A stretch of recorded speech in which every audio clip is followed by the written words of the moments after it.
Alright, so hello everyone, welcome back to a new video.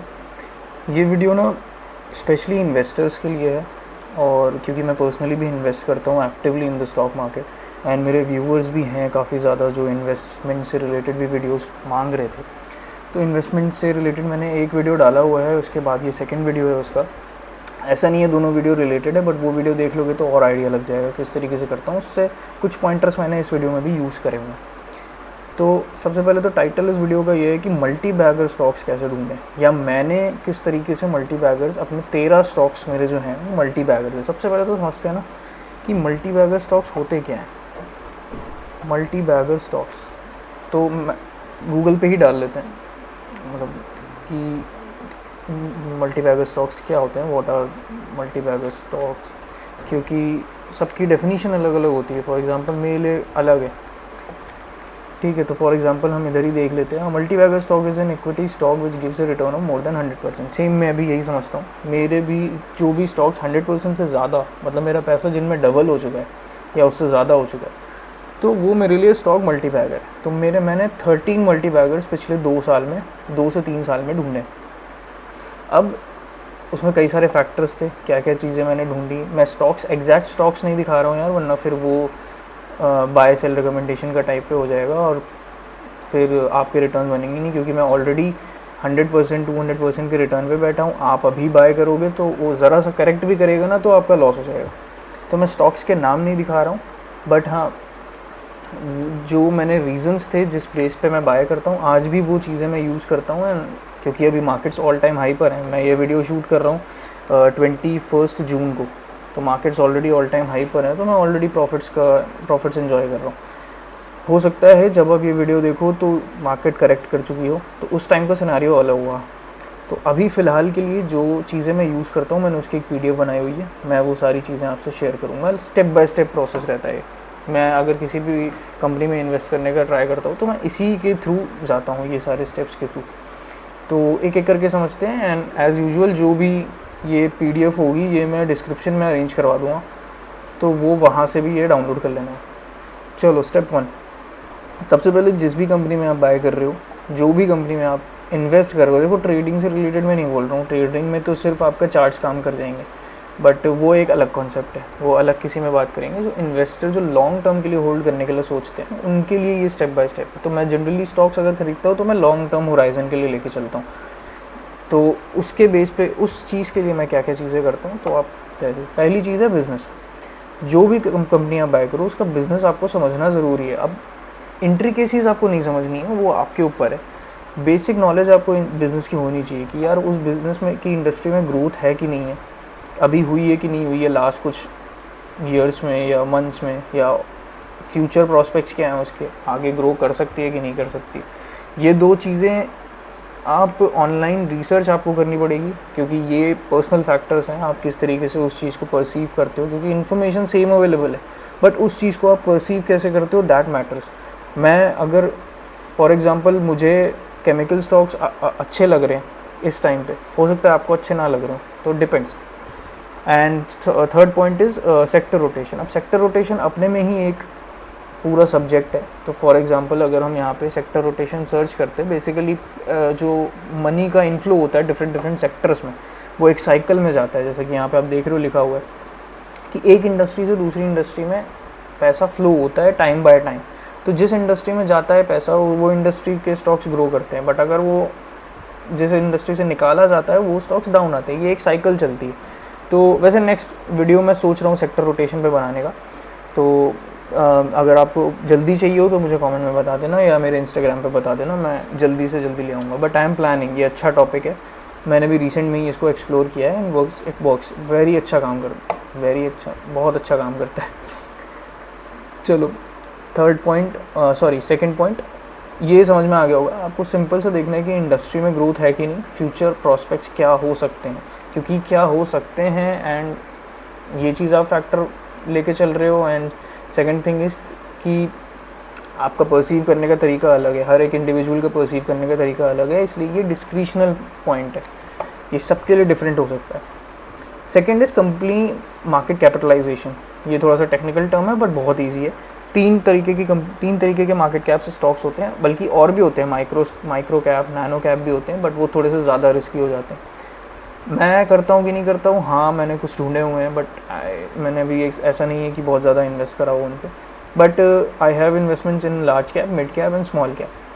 तो सबसे better मेरे लिए क्या है, स्मॉल कैप। अब पहले तो इन तीनों को आप समझ लो, ठीक है। अगेन कुछ लोग कुछ कहते हैं, कुछ लोग कुछ कहते हैं, तो बेटर है कि आप अपनी अंडरस्टैंडिंग इसमें खुद बना लो। तो मैंने कैसे बनाया हुआ है, मेरे लिए जनरली 20,000 20,000 करोड़ के ऊपर जिनका मार्केट कैप है जिन कंपनीज़ का, वो लार्ज कैप कंपनीज़ है। एंड 5,000 टू 20,000 के बीच में या 10,000 टू 20,000 के बीच में मेरे लिए वो मिड कैप का स्टॉक है। और उससे नीचे 5,000 के नीचे, 4,000 के नीचे जितने भी मार्केट कैपिटलाइजेशन के स्टॉक्स हैं वो मेरे लिए स्मॉल कैप है। एंड 1,000 के नीचे जो निकल जाते हैं फिर वो मेरे लिए नैनो कैप और माइक्रो कैप की कैटेगरी में आ जाते हैं। हालांकि वो बहुत रिस्की होते हैं, वॉलेटिलिटी बहुत होती है उनमें, 100% बढ़ भी जाएंगे, 50% गिर भी जाएंगे, तो उनको झेलना आना चाहिए। इवन स्मॉल कैप्स भी बहुत ज़्यादा गिरते हैं, ये आप ध्यान में रखना, ठीक है। मैं एक रैंडम आपको खोल के दिखा दे रहा हूँ, जैसे कि फॉर एग्जांपल ये ग्रो का प्लेटफॉर्म है, इन्होंने भी वही चीज़ लिखी हुई है, देखो 20,000 करोड़ के ऊपर अगर है तो वो लार्ज कैप है, 5,000 टू 20,000 के बीच में मिड कैप है, स्मॉल कैप के बीच में स्मॉल कैप में 5,000 से नीचे। तो जनरली मैं तो यही थीसिस फॉलो करता हूँ। आप क्या करते हो, क्या करना चाहते हो, वो डिपेंड करेगा आप पे। मेरे हिसाब से इस तरीके से चलोगे तो बेटर रहेगा, ठीक है। ये सेकंड पॉइंट क्लियर हो गया। ये आपका डिस्क्रिप्शन नहीं है, ये आपका एक तरीके से क्योंकि जो मार्केट कैप आपको दिखेगा वो मार्केट कैप मुझे दिखेगा। तो मैं जनरली स्मॉल कैप या मिड कैप पे जाता हूँ, क्योंकि लार्ज कैप में जनरली क्या होगा ना, आपका 4 से 6 साल में पैसा डबल हो जाएगा। मतलब लार्ज कैप अच्छी कंपनीज अगर आप बाय करोगे तो 4 से 6 साल में आपका पैसा डबल होगा। मिड कैप स्मॉल कैप में आपका पैसा डबल हो सकता है, उसी साल भी हो सकता है, उस पर्टिकुलर ईयर में भी पैसा आपका डबल हो सकता है। तो मुझे ये पर्सनली स्टॉक्स बढ़िया लगते हैं। एंड पर्सनली अगर मैं बताऊं कि अगर मैं इंडिविजुअल स्टॉक पिकिंग कर रहा हूँ तो मेरा माइंड इस तरीके से चलता है कि यार मैं, क्योंकि 12-15% रिटर्न तो मुझे म्यूचुअल फंड में भी मिल जाएगा लॉन्ग रन में, तो अगर मैं पिक कर रहा हूँ तो एटलीस्ट मैं टारगेट करूँगा कि यार कि मैं 20 से 25% कमा पाऊँ। तो मेरा गोल इस तरीके से रहता है, इसलिए मैं स्मॉल कैप मिड कैप में बहुत पकड़ता हूँ। बट आपको करना चाहिए नहीं करना चाहिए वो आपके रिस्क एपेटाइट पर है। मेरे स्टॉक्स कई बार ऐसा होता है कि 25-30% ऐसे ही गिर जाते हैं, तो वो डिपेंड करेगा। जैसे अभी इलेक्शन का मार्केट था तो कितने ज़्यादा मेरे स्मॉल कैप स्टॉक्स एकदम से नीचे आ गए थे, तो डिपेंड करेगा आपके रिस्क एपेटाइट पे। तो ये पॉइंट को थोड़ा सा ध्यान में रखना। Third is make sure to look for clients for mid cap and small cap. क्या है इसका मतलब, जनरली अगर ये इन्फॉर्मेशन अवेलेबल है कि उस कंपनी अगर वो स्मॉल कैप है, मिड कैप है, इवन माइक्रो कैप है, उसके क्लाइंट्स अगर अच्छे हैं तो आप बहुत अच्छा उसको होल्ड करने का ट्राई कर सकते हो, क्योंकि वो आपको एक तरीके से वो, जैसे आपको एक एग्जांपल दूं मैं, मैंने एक स्टॉक स्टडी किया था दीपक नाइट्रेट या दीपक नाइट्राइट है शायद है। तो जब वो 100-200 रुपये पे चल रहा था, उसके क्लाइंट्स बहुत स्ट्रॉन्ग थे। एंड अभी आप जानते ही हो कि वो स्टॉक कितने पे चल रहा है, आई थिंक 3,000 प्लस का कुछ का हाई मार के आया है, और अभी करेंटली 2,200 के आसपास है। तो अगर इन सब के क्लाइंट्स बहुत अच्छे होते हैं ना, तो इनकी ग्रोथ का चांसेस बढ़ जाते हैं। बढ़ेंगे नहीं बढ़ेंगे ये कोई हैक नहीं है कि हाँ आपने देख लिया, कई बार कुछ कंपनीज फेक भी दिखा देती हैं, तो ध्यान में रखना उस चीज़ को लेके चलना। हालांकि से भी अलाउ नहीं करता है, बट स्टिल कुछ भी हो सकता है। फोर्थ पॉइंट, ये बहुत इंपॉर्टेंट है, जितनी भी न्यूज़ हैं अपनी कंपनी से रिलेटेड, जो भी कंपनी आप ट्रैक कर रहे हो, अपनी उसकी न्यूज़ से आपको अपडेटेड रहना पड़ेगा। उसकी ऑर्डर्स, जनरली क्या होता है ना, जब उसको ऑर्डर मिलते हैं तो वो पर्टिकुलर कंपनी शूट अप कर जाती है, तो उनके ऑर्डर्स से आपको बहुत ज़्यादा वो रहना पड़ेगा कि कब ऑर्डर मिल रहा है कब नहीं मिल रहा है। ये बहुत ईजी होता है, कोई बहुत ज़्यादा हार्ड नहीं है। सिंपल जाके गूगल पे सर्च करना होता है आपने कि अपनी कंपनी का नाम डालो, उसके बाद न्यूज़ लिख दो। ये आप तो गूगल पे आप न्यूज़ का सेक्शन ही होता है पूरा, तो आप वहाँ से भी सर्च कर सकते हो ईजिली, इस पर क्लिक करके ईजिली सर्च कर सकते हो। इससे बस आपको अपने ट्रैक में रहना है, उसको अपने ट्रैक में रखना, ताकि आप ना उस स्टॉक को अच्छे से होल्ड कर पाओ। तो मेरा लास्ट पॉइंट है होल्डिंग पे, मैं बताऊँगा। फिफ्थ पॉइंट जो कि मैंने लास्ट वीडियो में भी बताया था, फंडामेंटल एनालिसिस, ठीक है। इसमें ये मेरे पॉइंटर्स होते हैं, इनको मैं जनरली करता हूँ। क्विकली डिफाइन कर लेते हैं ताकि वीडियो भी बहुत ज़्यादा लंबा ना हो।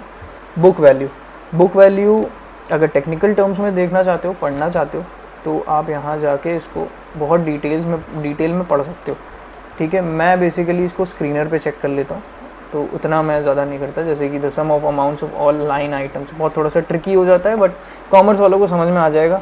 मैं साइंस वाला हूँ तो मुझे इतना नहीं आता था, बट ठीक है, मैं इससे देख लेता हूँ। जनरली अगर आप कोई भी स्टॉक बाय कर रहे हो, अगर वो उसकी बुक वैल्यू के नीचे है या बुक वैल्यू के आसपास चल रहा है, तो एक फेयर प्राइस होता है जनरली। तो बुक वैल्यू आप सिंपली आकर के यहाँ पे भी देख सकते हो स्क्रीनर पे, this is the book value 59.7। अब इसका मतलब एक चीज़ ध्यान रखना कि जब कोई कंपनी बहुत अच्छी ग्रो कर जाती है तो उसकी बुक वैल्यू कम हो जाती है, लेकिन उसकी एक्चुअल वैल्यू कभी उस तक आएगी ही नहीं। ये देख लेना, बहुत रेयर होगा कि ITC एग्जाम्पल के लिए 420 से ये 60 रुपीज़ पे आ जाए, बहुत रेयर होगा ये। तो ध्यान रखना, ये जनरली स्मॉल कैप और मिड कैप में जब आपको बाइंग लेनी है तब ये काम करता है, तो मैं ये फैक्टर देखता ज़रूर हूँ। बाकी second thing is quarterly report, ये मैंने लास्ट वीडियो में भी बताई थी। जब भी आप क्वार्टरली रिपोर्ट देखो, जब भी आप क्वार्टरली सेगमेंट्स देखो, आपका जो नंबर्स हैं वो आइदर स्टेबल होने चाहिए या फिर ग्रोइंग में होने चाहिए। डिक्रीजिंग में ना ही हो तो बेटर है, but stable, close to stable होने चाहिए, ताकि एक जो इसका इम्पैक्ट है वो आपके ईयरली आएगा, ईयरली शीट में आएगा। तो नेक्स्ट पॉइंट मेरा वही है, ईयरली रिपोर्ट। ईयरली रिपोर्ट में आपका हमेशा इंक्रीजिंग में होना चाहिए। तो फॉर एग्जांपल 11,000, 13,000, 14,000 एंड देखो ये पूरा इंक्रीजिंग ऑर्डर में। सो इसका मतलब यही है कि कंपनी अपनी सेल्स के नंबर्स ग्रो कर रही है। प्राइस के फ्लक्चुएशन में होगा, जैसे फॉर एग्जांपल ITC 2022 से चलना स्टार्ट किया है, उसके बाद से, बल्कि यहाँ तक तो चला ही नहीं है, लेकिन नंबर्स उसके इंक्रीज़ हो रहे थे। तो there is a saying also कि अगर कंपनी के नंबर्स इंक्रीज़ हो रहे हैं, प्रॉफिट्स इंक्रीज़ हो रहे हैं, तो उसका वो जो रिफ्लेक्शन है वो प्राइस में ज़रूर आएगा, आज नहीं तो कल। ये ध्यान रखना, ये बहुत अच्छी बात मैंने जब सुनी थी, उसके बाद से मेरी इन्वेस्टिंग जर्नी और अच्छी होगी। तो कई बार प्राइस मूवमेंट फ्लैट हो जाता है। फॉर एग्जांपल मैंने लास्ट टाइम RVNL का एग्जांपल दिया था, नंबर्स वर ग्रोइंग लेकिन उसका जो प्राइस था वो फ्लैट था, बट अगर उस टाइम किसी ने बाय कर लिया होता तो आज वो मतलब कितने अच्छे प्रॉफिट में होता है वो सब जानते हैं, जाके दोबारा सर्च करके देख सकते हो। कैश फ्लो स्टेटमेंट आपको देखना चाहिए, फ्री कैश फ्लो एटलीस्ट होना चाहिए। आप इसमें भी देख सकते हो, यहाँ पे भी देख सकते हो आप फ्री कैश फ्लो, बट इसके लिए बेस्ट है कि आप उस पर देख लो जाके, टिकर टेप पे। टिकर टेप पे बहुत अच्छा हमें पता चल जाता है, वो ज़्यादा बेटर है। मैं पर्सनली टिकर टेप ही यूज़ करता हूँ। देन उसके बाद प्रोमोटर होल्डिंग। प्रोमोटर होल्डिंग आपको इधर ही मिल जाएगी, नीचे सबसे आना, यहाँ पे शेयर होल्डिंग पैटर्न्स में। अब इसमें ITC में एग्जांपल के लिए यहाँ पे प्रोमोटर्स नहीं है, क्योंकि ये कम्प्लीटली ओन्ड बाय FIIs और DIIs के थ्रू है, इसके प्रोमोटर्स नहीं है। बट कोई भी कंपनी आप ऐसे ले सकते हो जिसमें आपका प्रोमोटर्स हों। एक्चुअली मैंने एक रफ एग्जांपल लिया है, कोई वो नहीं है इसके लिए प्रोमोटर्स के बाद। तो जनरली प्रोमोटर्स की 51% से ज़्यादा होनी चाहिए, 50% से तो ऊपर ही हो एटलीस्ट, बट 51% कहा जाता है कि बेटर रहता है, क्योंकि कंट्रोल रहता है। और जितना भी आपका FII DIIs है, जो कि यहाँ पे मेरा 6th पॉइंट और 7th पॉइंट है, वो भी मैं क्लियर कर लेता हूँ यहाँ पे, क्योंकि वो शेयर होल्डिंग पैटर्न से ही रिलेटेड है। प्रोमोटर की होल्डिंग हमेशा ज़्यादा होनी चाहिए। FII DIIs नहीं भी कुछ होंगे, ध्यान रखना, जब भी आप स्मॉल कैप पिक करोगे तो कई बार ऐसा होता है कि उसमें FII DIIs नहीं होते हैं, वो भी, लेकिन ये मत समझ लेना कि वो ख़राब स्टॉक हो गया। कई बार ऐसा होता है कि जब आपका स्टॉक धीरे धीरे ग्रो कर रहा होता है तो उसके बाद FII DIIs उसमें पैसा डालते हैं, तब वो एकदम से शूट अप करेगा। तो आप अगर पहले से बाय करके रखोगे, प्रोवाइडेड की कंपनी अच्छी हो, आपका एनालिसिस अच्छा हो, आपका रिस्क एपेटाइट में हो, तो वो कंपनी अच्छा शूटअप भी कर सकती है, तो आपको उस शूटअप का फ़ायदा मिल जाएगा। कई कंपनीज करती भी हैं, आप, मैं कोई ऐसा एग्जैक्ट कंपनी का नाम नहीं लूँगा, बट आप जाके सर्च कर सकते हो। रेडार में रखो कंपनी को, तुरंत इन्वेस्टमेंट करने की ज़रूरत नहीं है अभी। तो मेरे हिसाब से आपको रेडार में पहले रखना चाहिए, उसके बाद उसमें इन्वेस्टमेंट डालनी चाहिए, एकदम से पहले ही इन्वेस्टमेंट नहीं डालनी होती। और पब्लिक के पास जितनी होल्डिंग कम हो उतना बेटर है यार, ध्यान से देखना। अगर इसकी ये ईयरली चेंज होता है, आप क्वार्टरली भी देख सकते हो, ईयरली भी देख सकते हो। मैं जनरली क्वार्टरली ईयरली दोनों देखता हूँ। मैं एक चीज़ हमेशा देखता हूँ कि अगर प्रोमोटर होल्डिंग कम हो रही है या FII होल्डिंग कम हो रही है तो वो किसके पास जा रही है, क्या वो पब्लिक के पास जा रही है या फिर वो DIIs खरीद रहे हैं। फॉर एग्जांपल दिसंबर 23 में इस पर्टिकुलर स्टॉक में 31.28% FIIs होल्ड करे हुए थे, उसके बाद उन्होंने 1% के आसपास हटा दिया, तो 1% कहाँ गया, वो DIIs ने खरीद लिया। पब्लिक के पास से भी देखो, पब्लिक के पास भी थोड़ी होल्डिंग कम हो गई, इसका मतलब स्टेबल है, कोई दिक्कत नहीं है। FII DIIs में चलता रहता है, क्योंकि उन लोग को प्रॉपर टारगेट्स और वो सब बुक करने होते हैं, उन पे चलता है। तो इस पे कॉन्स्टेंटली आपको नज़र रखनी चाहिए, और ये ज़्यादा टाइम नहीं लेता है मेरे भाई, मतलब लिटरली 5 से 10 मिनट लेगा आपका इसको एनालाइज करने में, बाकी आपकी स्टडी में टाइम लग सकता है। वो आपके ऊपर है कि आप किस तरीके से इन्फॉर्मेशन को ग्रैस्प करते हो, वो उस स्पीड पे भी डिपेंड करेगा, ठीक है। और एच और आई मतलब ये मेरा कौन सा हो गया यार, 1 2 3 4 5 6 7 8th और 9th पॉइंट है। 8th और 9th पॉइंट समझ लेते हैं। 8th और 9th पॉइंट मेरा है बैलेंस शीट से रिलेटेड। बैलेंस शीट में रिजर्व्स और बोरोइंग्स, बोरोइंग्स मीन्स डेट जो मैंने लिखा है। रिजर्व्स और बोरोइंग्स, रिजर्व हमेशा इंक्रीजिंग में होने चाहिए, ये कम में नहीं होने चाहिए, और बोरोइंग्स हमेशा डिक्रीजिंग में होनी चाहिए। लेकिन इसका मतलब ये नहीं है कि ये हर समय काम करेगा, हर बिजनेस के लिए अलग अलग होता है। रिजर्व्स इंक्रीजिंग में होने चाहिए, वो एक अच्छा सिग्नल होता है, क्योंकि अगर रिजर्व्स ज़्यादा होंगे तो वो कंपनी आपको आगे चल के बोनस स्प्लिट वगैरह भी दे सकती है, डिविडेंड्स भी अच्छे देगी अगर उसके पास रिजर्व्स होंगे। बोरोइंग्स डिपेंड करती है कि कंपनी का बिजनेस क्या है। तो फॉर एग्जांपल बैंक्स के में आप हमेशा देखोगे बोरोइंग्स ज़्यादा होती है, क्योंकि बैंक्स का काम ही है वो एक तरीके से लोन पे ही काम करती है वो। बट अगर आप इस कंपनी में देखो तो कई टाइम तक लोन था ही नहीं, फिर एकदम से हुआ, तो अब इसका वो किस तरीके से यूज़ कर रही है, क्या एक्सपेंशन में यूज़ कर रही है, किस जगह यूज़ कर रही है, वो सब देखना चाहिए आपको, ठीक है। अब मुझे नहीं पता है कौन सी कंपनी है, आई गेस HDFC की कोई खोली थी, लाइफ इंश्योरेंस हो, तो अब डिपेंड करता है किस चीज़ के लिए लिया हो। बट इंक्रीजिंग में है तो मे बी ये कहीं ना कहीं यूज़ हो रहा होगा, इसके लिए आपको खोलना चाहिए कहाँ पे लॉन्ग टर्म है कि अदर बोरोइंग्स है, पढ़ना चाहिए, इनकी बैलेंस शीट पे आपको मिलेगा। तो उतनी डीप में अगर आप स्टडी करना चाहो तो कर सकते हो, मैं जनरली इतना नहीं देखता हूँ। फिर उसके बाद टेक्निकल टर्म्स में, क्योंकि देखो चाहे जितना ये सब तो आप कर लोगे बहुत अच्छे से, इसमें आप टाइम भी लगाओगे, एफर्ट भी लगाओगे, एनर्जी भी दोगे, लेकिन अगर आप गलत टाइम पे बाय कर लोगे तो बहुत नुकसान हो जाएगा आपको। गलत टाइम पे नहीं बाय करना है। इसके लिए सबसे ईजी तरीका जो मैं फॉलो करता हूँ, कभी भी स्टॉक को रैलीज़ में बाय मत करो, कि स्टॉक एकदम रैली दे रहा है, हर दिन 10-10% 5-5% रैली कर रहा है और आप उसी में बैठ रहे हो, तो वो 2-3 दिन आपको ग्रीन करेगा, लेकिन वो पुल बैक लेगा ना तो आपके प्रॉफिट्स खाएगा वो बहुत अच्छे से। तो हमेशा कोई भी स्टॉक अगर रैली कर रहा है, अच्छी खासी रैली कर रहा है, उसका वेट करो, वो करेक्ट करेगा। दिस इज़ अ साइकिल, वो हमेशा ऐसे ही मूव करा है, आगे भी ऐसे ही मूव करेगा। वो 8-10% 20%, वो आपको स्टडी करना पड़ेगा चार्ट्स को कि कितना करता है। फॉर एग्जांपल मैं एक स्टॉक ले लेता हूँ, चलो एक स्टॉक मेरा फेवरेट वरुण बेवरेजेस, इसको डेली टाइम फ्रेम में आप खोलो। अब इस स्टॉक को आप देखोगे ना यार, तो ये स्टॉक ज़्यादा करेक्ट नहीं करता है। आप इसका लंबे टाइम फ्रेम पे शेयर देखो, कितना अच्छा कंपाउंडिंग की तरह चलता है। बट अब क्लोज आके अगर आप इसको देखोगे तो ये हर टाइम ये जो पुल बैक्स है ना, ये 10-10% लेता है ऑन एन एवरेज। तो इससे आपको एक आइडिया मिला कि हर 10% पे आप कुछ क्वांटिटी बाय कर सकते हो। ये कोई मतलब मैं रिकमेंडेशन नहीं दे रहा हूँ कि 10% वरुण बेवरेज गिर जाए तो कल आप बाय कर लो। एक एग्जांपल बता रहा हूँ कि आपको पुल बैक्स में बाय करना है, यहाँ नहीं बाय करना है, यहाँ कहीं पे बाय करना है, यहाँ नहीं बाय करना है, यहाँ कहीं बाय करना है। 10% गिरता है जनरली, तो आप देख सकते हो, अपने एनालिसिस कर सकते हो, हर एक स्टॉक अलग अलग तरीके से मूव करता है। ये तो मैंने एक एग्जांपल के लिए लिया। एंड यही बी point is always buy on pullbacks on corrections. 7th is, जो कि सबसे इंपॉर्टेंट है, पेशेंटली वेट करो स्टॉक के चलने का। जितना ज़्यादा टाइम तक होल्ड करोगे उतना रिस्क एक्सपोजर आपका कम हो जाएगा, क्योंकि एट द एंड अगर आपने अच्छा स्टॉक पकड़ा तो वो लेफ़्ट टू राइट ऊपर ही जाएगा, डिपेंडिंग कि आप उस स्टॉक को सही से ट्रैक कर रहे हो कि नहीं कर रहे हो और उस कंपनी में कोई फ्रॉड नहीं हो जाता। अब इसका एक तरीका मैं आपको बता देता हूँ जो मेरे लिए बहुत अच्छा काम करता है। जब भी आप कोई स्टॉक होल्ड कर रहे हो और वो स्टॉक आपको 70, 80, 90% रिटर्न दे चुका है, पॉसिबल है स्टॉक्स में, ये ध्यान रखना, स्टॉक्स में मिल जाता है, थोड़ा मुश्किल ज़रूर होता है क्योंकि उतना आदमी होल्ड नहीं कर पाता है जब बड़ी क्वांटिटी होती है। तो अगर आपको 70-80% प्रॉफिट मिल रहा है तो अपनी क्वांटिटी निकाल लो, कैपिटल फ्री कर लो। तो फॉर एग्जांपल ये मैंने उसमें भी एग्जांपल दी, एक्सेल के थ्रू आपको समझाया था। आपने 100 रुपीज़ पे स्टॉक खरीदा है, अब वो 180, 190 पे आ चुका है या 200 पे आ चुका है, तो आपने 10 क्वांटिटी खरीदी थी, तो आपका पैसा ऑलरेडी डबल हो चुका है। तो आप हाफ क्वांटिटीज़ बेच के अपना कैपिटल फ्री कर लो, तो उससे आपका जो इन्वेस्टमेंट है वो बाहर आ जाएगी और जो वो शेयर्स बचे हैं वो फ्री के शेयर्स हो जाएंगे आपके लिए, सो टू से।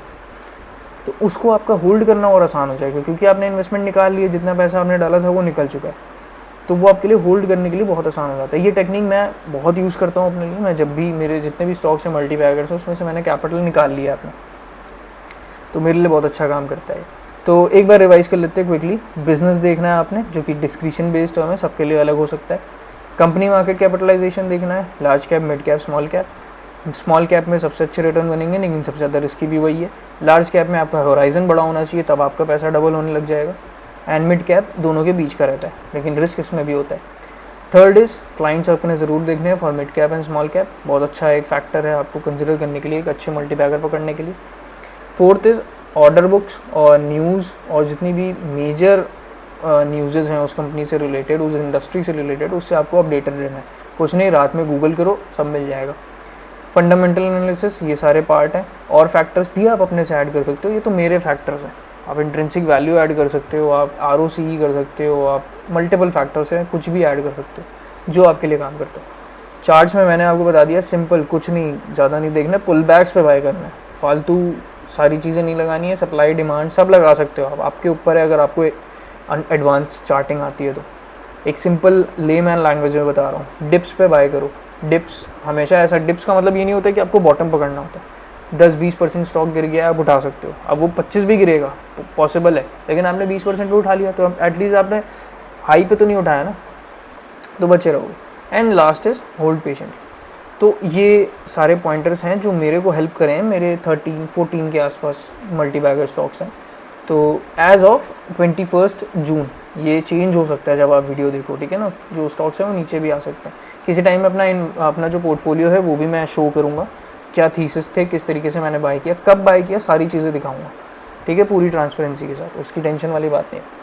तो आई होप कि ये वीडियो कुछ काम आएगा। सारी चीज़ें इसको स्टेप बाय स्टेप डालना, एकदम से कोई स्टॉक अभी बाय मत करना, स्टेप बाय स्टेप डालो, छोटी क्वांटिटी लेके डालो, तब जाके समझ में आएगा। कोई रिकमेंडेशन नहीं है यहाँ पे, अपने रिस्क एपेटाइट के हिसाब से। तो आई होप पसंद आया होगा, इसको अप्लाई करो, एंड आई होप कि आपको ये वीडियो भी पसंद आई होगी। मिलेंगे नेक्स्ट वीडियो में, मोस्ट प्रोबेबली मैं सेक्टर रोटेशन पे बनाऊंगा। तब तक के लिए स्टे ट्यून्ड, ये PDF आपको डिस्क्रिप्शन में मिल जाएगी। Thank you so much. I do just what I do, and I hope you let me in, yeah.